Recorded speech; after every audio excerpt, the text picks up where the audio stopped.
Hi guys, welcome back to the Baking with the Vanilla Pod, and today we are making apple custard crumble. No fancy ingredients, no fancy equipments. I do have an option of making this on the stove top, so even if you don't have an oven, you can make this recipe. I do also have an alternative for an eggless version of it, so it has everything. You guys are going to just love this recipe, and this dessert is one of my family's most favorite dessert, especially my sister, so this recipe and this video is especially for her. So let's not waste any more time and let's get started with the video. So to begin with, we are going to take 2 apples. Now I'm taking red apples. If you do take green apples, there would just be one extra step to the whole process. You'll have to cook these apples slightly because green apples are crisper than red apples. But if you have red apples, you don't need to cook them because they're really soft, and when we bake our crumble, they'll be perfect. So you want to take 2 apples, you will peel the skin out of them and dice them. I'm going to go ahead and do that.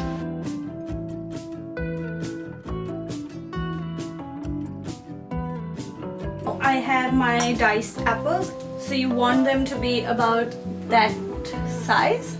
You don't want them too small.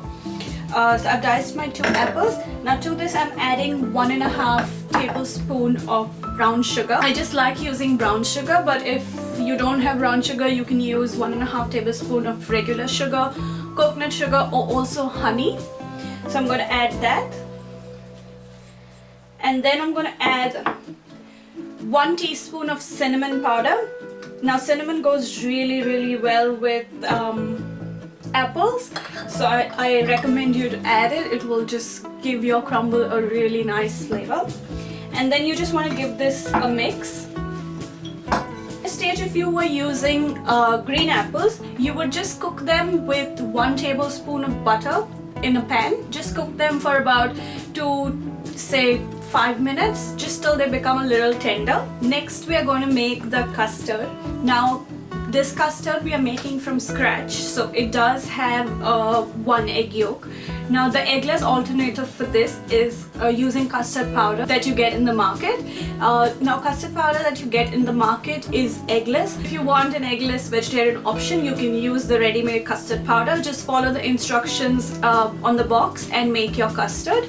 But if you want to make your custard from scratch, follow these steps. So you're going to need 1 cup of milk, around 250 ml of milk.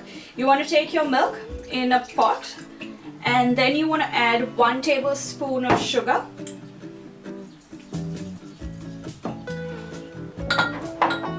And you want to get this milk to a good boil. So to this bowl, I'm going to add 1 egg yolk.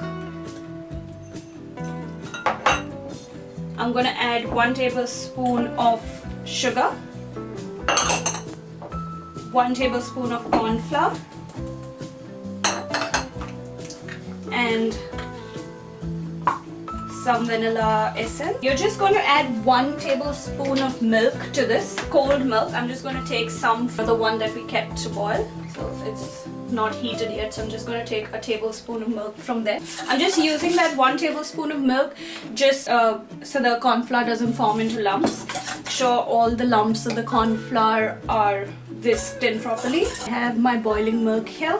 I'm going to very slowly pour it into my egg mixture. Don't pour all the milk at once because the hot boiling milk will cook your egg yolks and you don't want that. So very slowly you're going to keep pouring and keep mixing at the same time. To make this process easier to do with one hand, you take a cloth and just place it under your bowl so your bowl won't move. So now you keep pouring your milk really slowly and keep whisking at the same time. Here I have my mixture. Now I'm going to pour it back into the same vessel that I had my milk boiling. And now we are going to take this on the stove top and we are going to cook it till it becomes nice and thick. You want to keep mixing it till it gets a good boil and it starts becoming thick. As you can see, it's just been 2 minutes so you have to keep stirring. You can't leave it on the induction or your gas stove, and you want to keep mixing it. You can see it's nice and thick now. I'm just going to let it stay on the stove top for another 2 minutes so that the corn flour just cooks. Here you have your custard. It's nice and thick. I have my apple mixture ready and my custard ready. What I'm going to do is now I'm going to pour the custard over my apple mixture. So I've not added all of it. I have about a quarter of it left in the bowl. But I'm just going to mix this first. I'll just add the rest in. The custard mixture is ready. Now there are a few alternatives here, especially if you don't consume any dairy. So my sister loves this recipe, but she doesn't consume any dairy. So I'm going to give you dairy-free, or rather I would say for someone who doesn't consume milk especially, and if you want to make your custard from scratch, or if you want to make your custard with the custard powder, it recommends you to use milk, but you can easily swap the milk in either of the custard recipe, the ready-made box version or this from the scratch version, with any milk that you want, like coconut milk or any kind of milk replacement, and it works really well. So there you go, you also have a dairy-free custard replacement. Now I will keep this aside and we will start making the crumble mixture. So now to make your crumble mixture, you want to take 110 grams of butter. Make sure your butter is soft and not melted, and you want them to be cut. You want the butter to be cut into small cubes. To this we are going to add 80 grams of sugar. Now I've used half brown sugar and half white sugar. You can use as per your preference. And then I'm going to add 150 grams of flour. This is just regular refined flour. And now I'm just going to mix with my fingers. So you want the butter and flour to look like breadcrumbs at the end of your mixing stage. So just rub the butter and flour in between your fingertips like this.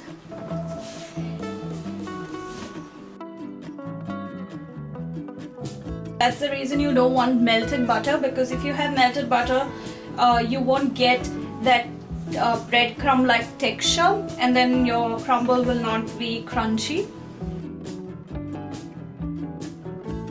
Most of my butter is crumbled with my flour. Now to this I'm going to add 1/4 cup of chopped walnuts. I like adding some kind of nuts to my crumble. You can add oats to it, but I find that really boring. So I add nuts. It just gives it more flavor and that extra crunch. You can add a tablespoon or a couple of tablespoons of desiccated coconut as well. It gives it that nice nutty flavor. I would recommend you to add some kind of nuts. It could be almonds, cashews. I just like doing walnuts because it pairs really well with apples. And the best part about this crumble mixture is you can now make this, put it in a container and put it in your freezer, and whenever you have any kind of fruits available seasonal, you can make your fruit mixture, just top it up with this crumble. You could use coconut oil instead of butter to make your crumble if you're doing a completely dairy-free option, but again it won't taste as rich as the butter version. But if you want to try it, you could take some coconut oil and you could refrigerate it overnight, because coconut oil sets hard when it's refrigerated, and then the texture will be like butter, and then you can crumble the cold coconut oil with the flour. So now it's time to assemble the apple custard crumble. Now if you are going to bake your crumble in the oven, follow these steps. If you don't have an oven and if you want to bake your crumble over the stove top, I'm going to leave a timestamp here. You can skip to that and follow those steps. You want to take any oven-proof dish and then pour your apple custard mixture on the bottom of it. I would say 2 apples would be enough to serve 3 people. I'm going to top it up with our lovely crumble mixture. You want to put quite a bit on top of it because you want that nice crunch.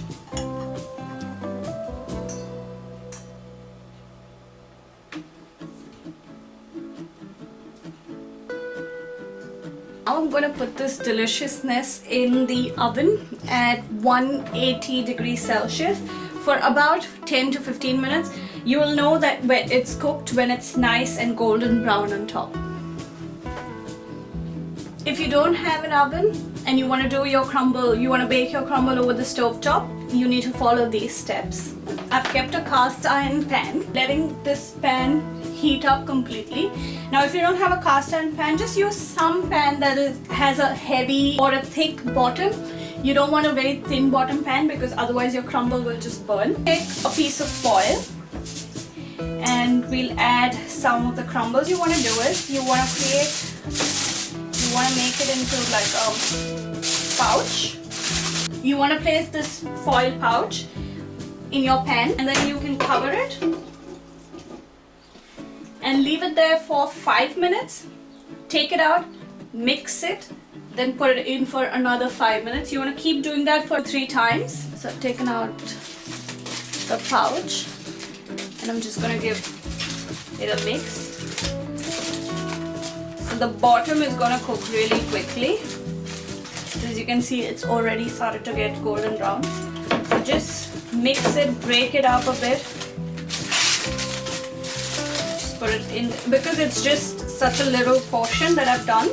Just gonna give it another maybe 2 minutes. So my crumble from the stove top has cooled down.